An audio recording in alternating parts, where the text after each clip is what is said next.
Hey everyone, Tutin back with the Spyral gameplay. This time obviously playing the Danger Dark Warrior package, as you can tell by my hand. This is a Kevin OG inspired list. I recently did a video about one of his replays, kind of showing how he gets to a different Spyral inboard and uses Dangers in a different way than I have in the past. My deck's still a little different. I'm still running some stuff that he would disagree with, like I'm still getting into Trigate Wizard. I put this in my extra deck in case sometimes you draw the O-Lion and you can't Auroradon combo as easily, and you can't get into the Herald, so this is the way you can get a second Omni negate in those weird situations. He could rather just still run IP Masquerena and survive on one Omni negate, and he's probably right. He's a better player than I am, but I still like this, and sometimes I can show this off. It's a little different. I'm also running not a straight up 40 card deck. I'm running a 43 card deck. He runs straight 40. He cuts Magician Souls, a Dark Grepher, and a Nessie, which because the deck's still so much more consistent, you don't need all those starters in three ofs. I just like including them. I also threw a Despoto one in here to solve whenever I draw Jet Synchron. But yeah, that's like some minor differences in our deck list. Now I'll post my deck list in the comments and show you that difference. But yeah, this is a pretty strong hand, right? Armageddon Knight, Fool's Burial both represent a master plan in the graveyard if I need it, and I can also bait Ashes, and I've got a full danger package. That can kind of show you like how this definitely gets you to any, like there's no way this hand doesn't combo, right? So I'm going to lead off with Armageddon Knight. When my opponent doesn't Ash this, I just have to assume they don't have an Ash or they weren't paying attention, right? So I'm going to go ahead and get Destrudo in the graveyard, because even if my opponent Ashes my Foolish Burial for my master plan, Destrudo plus Armageddon Knight does get you to 2 Omni negates, so I'd be fine just getting there. So I think Destrudo is the more important hit here. So I'm going to get that one first, then I'm going to go get Master Plan second. And now that I've got Master Plan in the graveyard, I actually need to get a Dugaris onto the field, a special summoner. So the nice thing about this Danger hand is this hand is always going to get into Dugaris, right?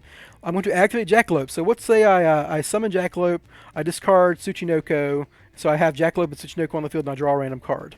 If that card's playable, I can use Nessie, snipe herself, get Jackalope, Jackalope snipe itself, and go get Dugaris. So I'm ending up with 4 monsters on the field, 2 of which can go into Dugaris. So like if I use Jackalope and hit Nessie, I can go get Jackalope, and I have a Jackalope on the field, a Nessie in the graveyard, a Tsuchinoko, and a Jackalope in hand. I can activate Tsuchinoko. If I discard Tsuchinoko, I draw a card and get Tsuchinoko. Tsuchinoko hits the field, and Jackalope's the only card in my hand. Activate Jackalope. Jackalope hits itself, I get Mothman, right? Dangers can be a little complicated. You just have to like kind of judge, like, can I get to the cards I want to get to with the dangers I have in hand? And the answer in this case is 100% yes. There's no combination of hits I can go into that doesn't get me Mothman on the board. So I'm going to use Jackalope. Jackalope snipes itself, which is just fine. It's not ideal. I could have gotten more bodies on the field more easily if I'd hit other cards, but this works just great. I'm going to go ahead and activate Nessie because if I can get more creatures on the field, I can get to Curious more easily without having to like do other things. But Nessie hits herself. The only good hit is Jackalope here because like I could go get Bigfoot, I guess, but I'm not using Bigfoot turn 1. So I'll go ahead and get a Jackalope because it's a really good card next turn. But it doesn't really matter at this point. These are just 2 dangers sitting in my hand for later. So I'm going to go ahead and do Dugaris, and this is how you combo with a danger package. You get Dugaris, special summon your master plan, just like, Magician Souls plus a revival effect. This is your revival effect. I have to get Assault because I committed my normal summon to Armageddon Knight. That's why Grepher is usually better than Armageddon Knight. You can special summon himself and not use up your normal summon, but it works out regardless because you don't need as much material in this end board. So I'm going to use chain block with Barricade Board Blocker, discard Assault, go get my Quik Fix with Master Plan, the usual Spyral nonsense. And I'm not going to activate my resort immediately because I don't want to. I'm going to activate these dangers in just a second because I'm going to get a rescue mission with Master Plan, and I don't want to accidentally discard Sleeper. So we use Assault, the special summon Quik Fix, go get Big Red, activate Big Red, get Master Plan, get Rescue. Now everyone's regular Spyral loop. Now that I've got Rescue Mission in hand, I want to activate a Danger on the chance that I can discard it, right? So I'm going to activate Tsuchinoko here, because no matter what, when you activate Tsuchinoko the first time, you're going to get a Tsuchinoko on the field. That's why the card's so good. So a Tsuchinoko plus Master Plan plus Barricade Board Blocker gets me into Curious.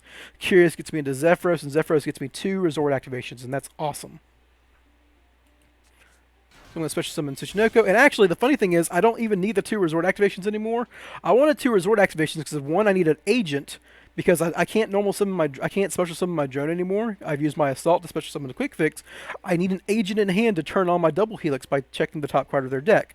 And then I would bounce Resort, use it again, and go get Sleeper. That's what you need to do in this situation. So yeah, that kind of sucks. Because I was going to search this card out anyhow. It could have been any other card, but you know, that's life. And here is one of the dangerous things about Curious.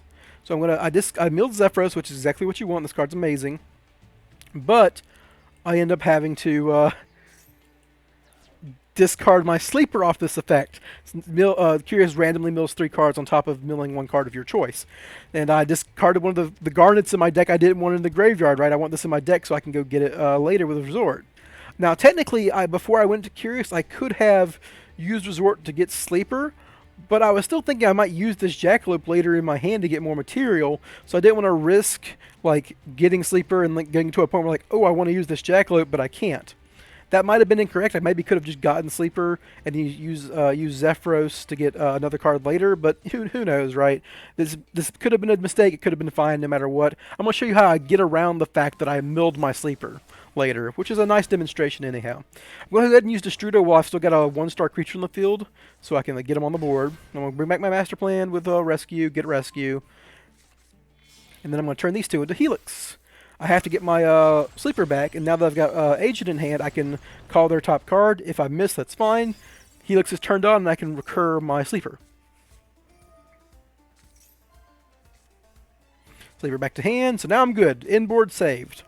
So we go ahead and use my last resort, to get my last resort, because I'm only going to get one more quick fix activation here. I'm not going to do the level 1 XZ stuff anymore. Get rid of rescue missions, and then quick fix. Use rescue mission as some master plan to get my last rescue mission.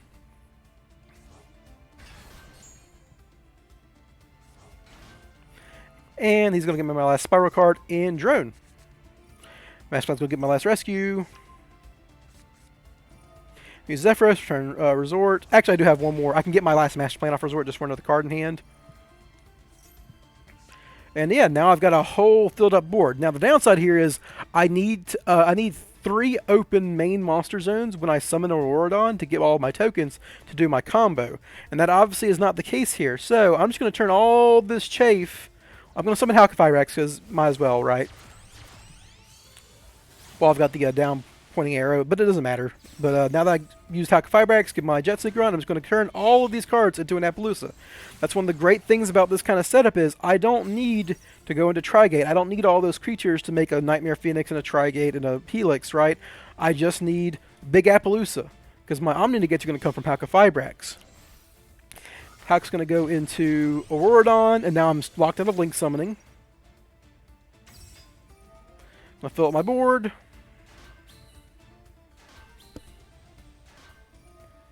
Activate him. Go get O-Lion. O-Lion go into board load. And then Jet Synchron plus the token left behind by O-Lion, which is why O-Lion's so busted, even banned in TCG for that reason, gets you into Herald. Now, the fun thing about Boarload Savage Dragon in this deck specifically is you have a good card to equip to Boarload outside of just getting a lot of attack value and 3 Omni negates.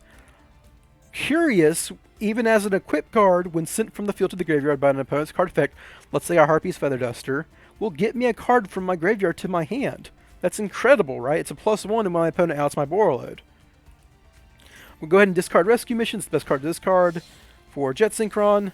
Now, I actually maybe messed up here. I probably should have spent a Master Plan because I've only got 3 non-rescue cards in my graveyard, right?